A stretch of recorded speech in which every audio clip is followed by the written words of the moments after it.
Hey, welcome back, everybody.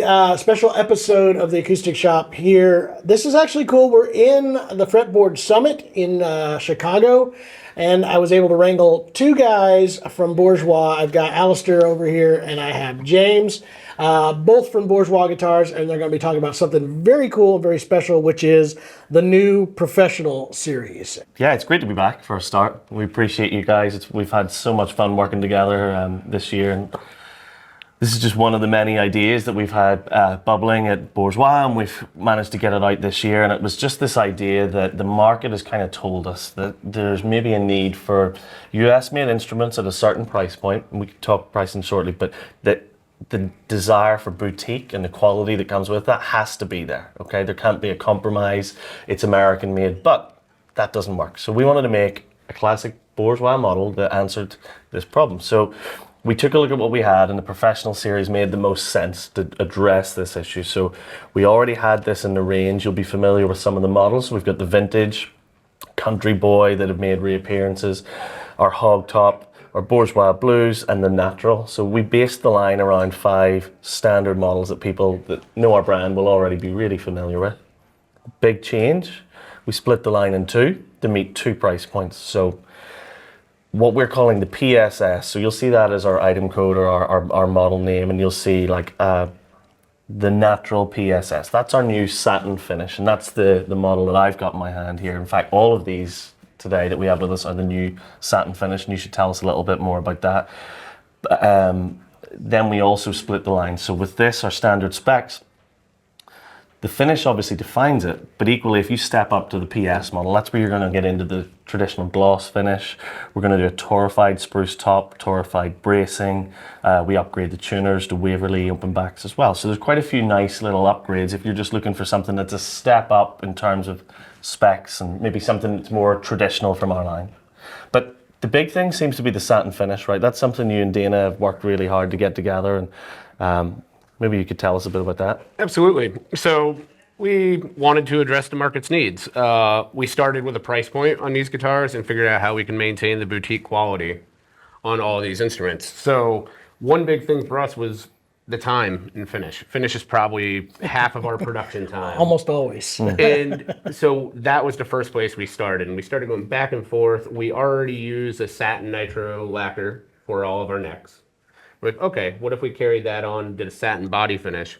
But then beyond that, we wanted it to not only look different, but just Dana wanted the thinnest finish possible to try to make the guitars just sound open and beautiful. So we actually started experimenting, and after a few trial runs, we decided that leaving some exposed pores over the top, back and sides, and just doing a few thin coats of nitro satin, we were able to achieve a very durable finish with a pretty cool look, but also these finishes are probably about half the thickness of most of the gloss guitars out there in the industry right now. So I'm really happy about it, and you could hear it the minute you strum any of these guitars. It definitely makes a difference in the tone.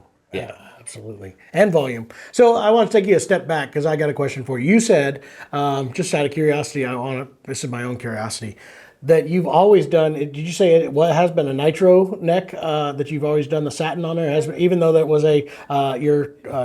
you do 3 different finishes on the USA stuff and always have, but it's always been a nitro finish? Yep, nitro satin on all the necks. We just found it's got that right feel and character, and anybody that loves those old nitro guitars, you get them warmed up a little and they get that perfect feel. They got that feel, exactly. So I think that's something that really not only needs to be reiterated this is a nitro finish, and that's not, you guys have always had that available, but that's not the majority of what Bourgeois has been putting out. And so now you're getting this opportunity, because there is a demand for nitro finishes. Absolutely. Not everybody can spray them.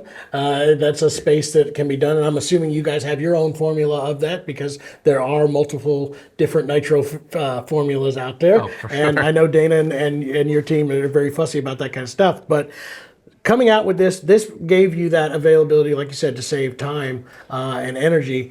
And I think, that definitely gives you a different tone, different feel, but it also gave a different price point. And I think that's one of the other big highlights here is to talk about that. Because these are all coming in as a fully US built guitar, built in Maine, By the same guys, same people that are doing everything else that's in that line, correct? Correct. I'm still hand voicing all the tops and backs. They're running on the same production line. Same people are binding them. Same finish department. Everything about it is a U.S. made Bourgeois. The biggest difference is the time and finish, and they're not customizable. So that's the other part of it. They're able to flow through the production shop pretty quickly. But we wanted to pass the savings on. Yeah. So that's the big deal. Because now you've got, out of all these, I think there's only one of them, 2 guitars out of the, is it 8 guitars total that are coming out in this series? 2 of them that just barely come over the $4,000 mark, but all the rest are under there at 39, at MAP price of $39.94 somewhere, right in there, just under $4,000 if I remember right. And the vintage series, which is what I'm holding, Rosewood, puts it I think another $100 above that roughly. Like that, and like I said, you get to correct me. I'm making this stuff up as I go. So. Sounds good to us. Yeah. No, I think that is a very big deal because again, we're dealing now. So far, we've had one of them come into the shop. We haven't put it up for sale, but I've showed it to a couple people, and that between the tone and the feel of it, the price point was like, whoa, wait a second, that's a game changer because now I'm talking about Lewiston made Bourgeois boutique level guitars, and now I'm putting it under the $4,000 mark, and I think that's why this is going to be a successful project.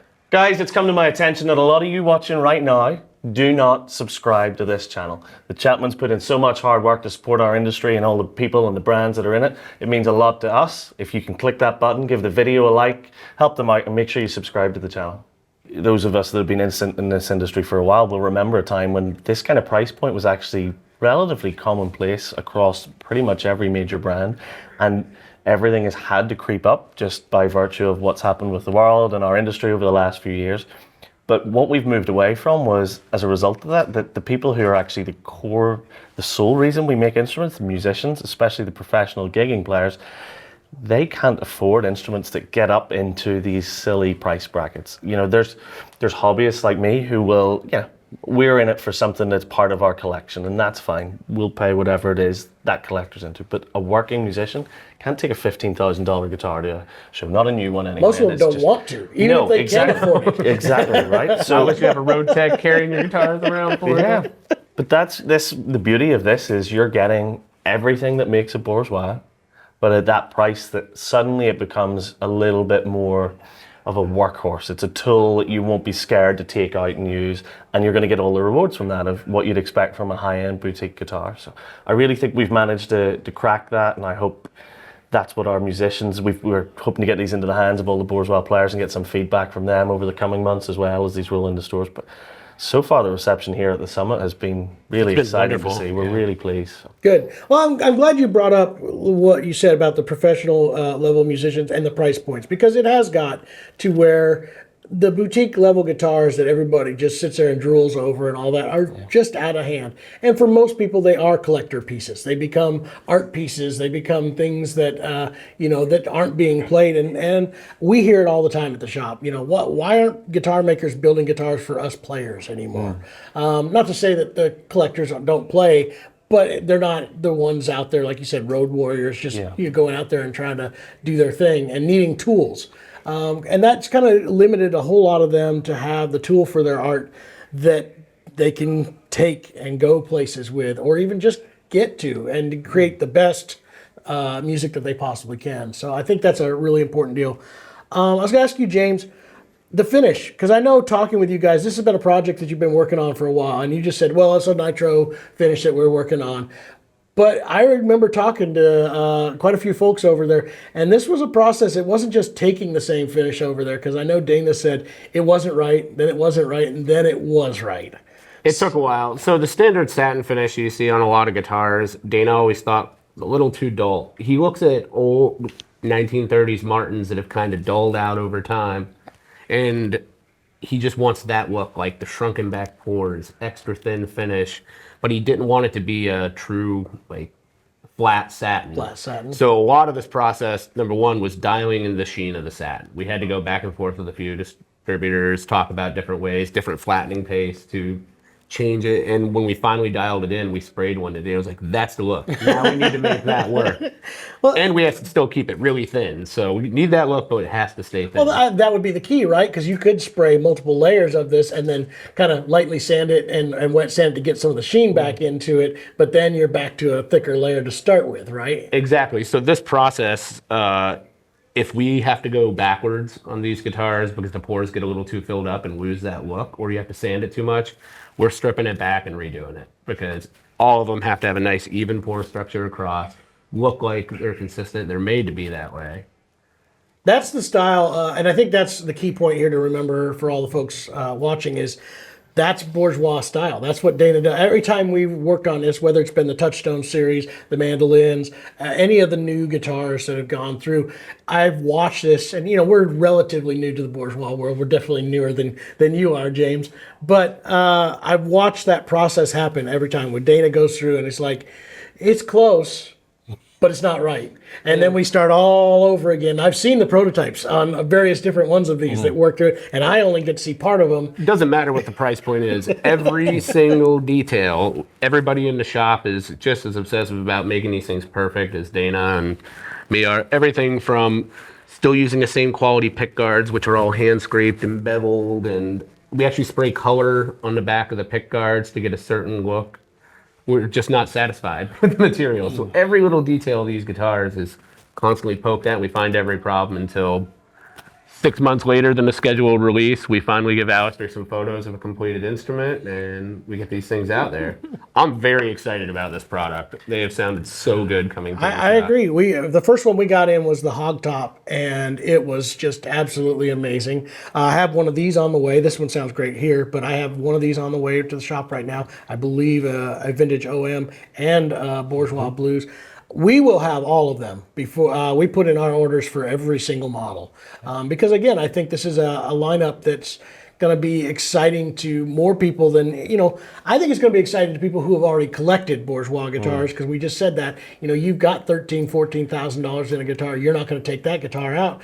But you want it to feel and play like the one that you had. Exactly. And now you can take something out and go play it. And I think that's going to be also a customer base that's going to feel very comfortable with these guitars. So I think it's great. I think we're going to see more.